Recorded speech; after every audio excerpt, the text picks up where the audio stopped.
Hello everyone, welcome back to my channel J education. आज के इस वीडियो में हम बात करेंगे भारत की न्यू एजुकेशन पॉलिसी 2020 के बारे में। एंड यस, उसके पहले मैं आपको एक बात बताना चाहूंगी कि अभी तक आपने मेरे इस चैनल को सब्सक्राइब नहीं किया है, then please subscribe it. Also press bell icon so that you will receive all notification related to this videos. Alright, so now let's talk about today's video. Basically Bharat में आजादी के बाद 2 बार शिक्षण नीति को चेंज किया गया है। First in 1968 and the second one is in 1986। Okay, and ये जो तीसरी शिक्षण नीति है उसका नाम है new education policy 2020। So first of all let's see under this policy school education में कौन कौन से चेंजेस आने वाले हैं। Okay, so the first change is related to school format.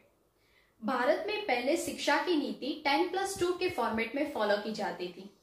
Like 10वीं स्टैंडर्ड तक, 10वीं कक्षा तक सारे स्टूडेंट्स को सेम सब्जेक्ट्स पढ़ाया जाता था। And when they enter into 11th standard, at that time they have to select one stream such as arts, commerce, science etcetera, right.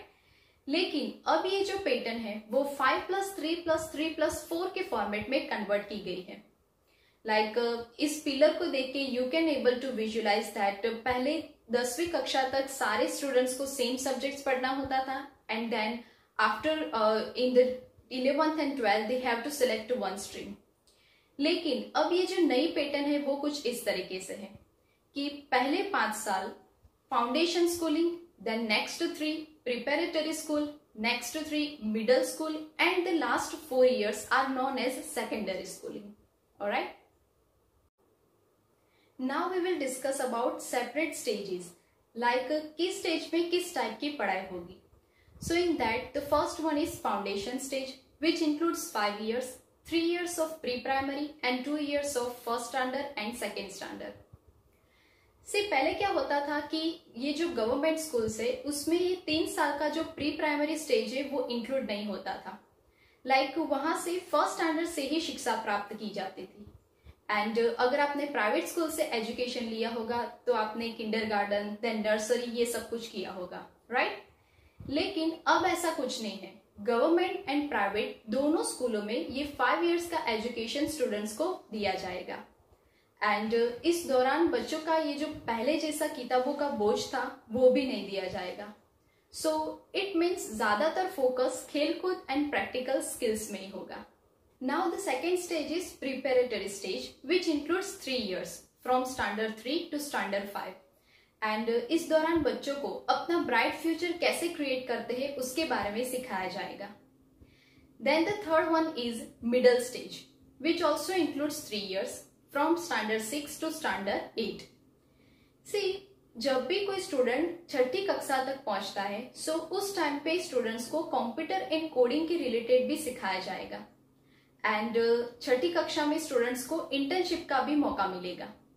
So we can say that अब से भारत में एक छोटी as से ही बच्चों को मोबाइल ऐप एंड टेक्नोलॉजी कैसे use करते हैं उसके रिलेटेड ट्रेनिंग प्रोवाइड की जाएगी। ओके, एंड यस, अगर कोई स्टूडेंट ऐसा है कि जिनको कोई पर्टिकुलर सब्जेक्ट में इंटरेस्ट है तो उनको उसके रिलेटेड प्रैक्टिकल नॉलेज भी दी जाएगी। फॉर एग्जाम्पल, अगर आपका बच्चा पेंटिंग में ज्यादा इंटरेस्टेड है तो स्कूल के थ्रू उनको एक पेंटर के अंडर ट्रेनिंग प्रोवाइड की जाएगी। Now the fourth stage is secondary stage, which includes 4 years from standard 9 to standard 12।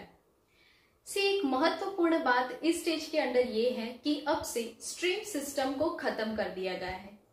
यानी कि पहले क्या होता था कि स्टूडेंट्स जब 11th स्टैंडर्ड में एंटर होता है सो उस टाइम पे उसको या तो आर्ट्स या तो कॉमर्स या तो साइंस कोई भी एक स्ट्रीम को सिलेक्ट करना होता था, राइट।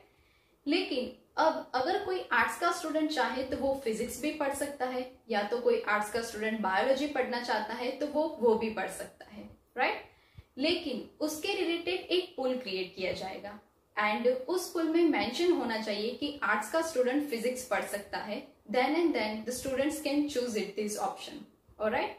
लेकिन ये जो पुल है उसके रिलेटेड अभी तक कोई स्पष्टीकरण नहीं आया है। लेकिन उतना तो तय है कि अब ये जो स्ट्रीम वाली सिस्टम है कि आर्ट्स का स्टूडेंट कॉमर्स के सब्जेक्ट नहीं पढ़ सकता, कॉमर्स का स्टूडेंट साइंस के सब्जेक्ट नहीं पढ़ सकता, ऐसा कुछ नहीं है। ऑलराइट। एंड यस, अब से स्टैंडर्ड 9 to 12 में सेमेस्टर बेस पर एग्जाम्स ली जाएगी, यानी कि पूरे साल में 6 मंथ के गैप में 2 times एग्जाम्स होगी। ऑलराइट। एंड ये जो फाइनल रिजल्ट्स होगा वो दोनों सेमेस्टर में स्टूडेंट्स ने कितने स्कोर प्राप्त किए हैं उसके हिसाब से बनाया जाएगा। इससे एक फायदा ये है कि काफी सारे स्टूडेंट्स ऐसे होते हैं जो साल भर मेहनत नहीं करते एंड फाइनल एग्जाम्स में थोड़ा बहुत ध्यान दे के वो जस्ट एग्जाम्स को क्लियर कर लेते हैं। लेकिन अब ऐसा नहीं होगा, क्योंकि स्टूडेंट्स को पूरे साल मेहनत करनी होगी, सेमेस्टर 1 के एग्जाम में प्लस सेमेस्टर 2 की एग्जाम में भी। Okay. And yes, board exams को नहीं निकाला गया, लेकिन बोर्ड एग्जाम्स की जो नीति है उसमें चेंजेस जरूर आएंगे, लेकिन उसके रिलेटेड अभी कोई इंफॉर्मेशन नहीं है। एंड यस, अब से ये स्टूडेंट्स के जो रिपोर्ट कार्ड है वो भी एक अलग तरीके से क्रिएट किए जाएंगे। से स्टूडेंट्स का रिपोर्ट कार्ड उनके पूरे साल में जो क्लास में बिहेवियर है plus participation in extra curriculum activity उसके अंतर्गत बनाया जाता है। नाउ ये जो रिपोर्ट कार्ड है वो 360 डिग्री असेसमेंट के थ्रू बनाया जाएगा, जिसमें स्टूडेंट्स अपने आप को अंक देंगे, टीचर्स भी स्टूडेंट्स को अंक देंगे, प्लस स्टूडेंट्स के फ्रेंड्स भी उनको अंक देंगे। Now the second change is related to language. So अब से 5वीं कक्षा तक आप स्थानिक भाषा, लोक भाषा और राष्ट्रीय भाषा में पढ़ाई कर सकते हो। जरूरी नहीं है कि आपको इंग्लिश में ही पढ़ाई करनी होगी। एंड अगर आप अपने बच्चे को मराठी, संस्कृत या तो गुजराती में पढ़ाना चाहते हो तो आप पढ़ा सकते हो। एंड इसका मतलब ये नहीं है कि इंग्लिश को निकाल दिया गया है, लेकिन सारे बच्चे को इंग्लिश एक सब्जेक्ट की तरह प्रोवाइड किया जाएगा। Now the third change is related to college education. So college के स्टूडेंट्स के लिए एक एंट्रेंस एग्जाम को डिक्लेयर किया गया है, जिसका नाम है कॉमन एंट्रेंस एग्जामिनेशन। लाइक अगर कोई स्टूडेंट्स ऐसा है जिनको कोई कारणसर 12th में अच्छा स्कोर नहीं मिला है, राइट, तो उनके लिए एक एक्स्ट्रा चांस है। Like by giving this entrance exam they can get more score and according to 12th score plus entrance exam score they will get admission on their desired college.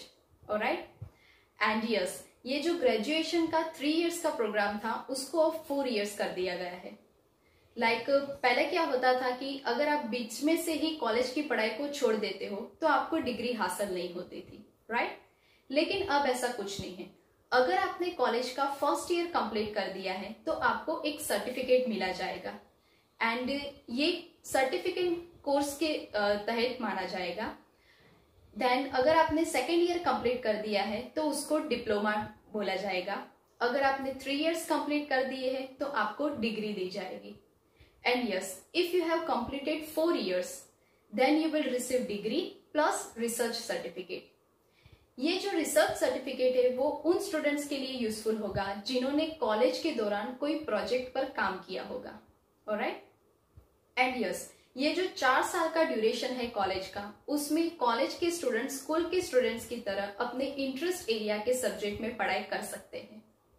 And ये जो पूरी व्यवस्था है उसको multi entry and multi exit का नाम दिया गया है, क्योंकि आप कोई भी टाइम पे एंट्री भी मार सकते हो एंड अपने हिसाब से एग्जिट भी लगा सकते हो। ओके।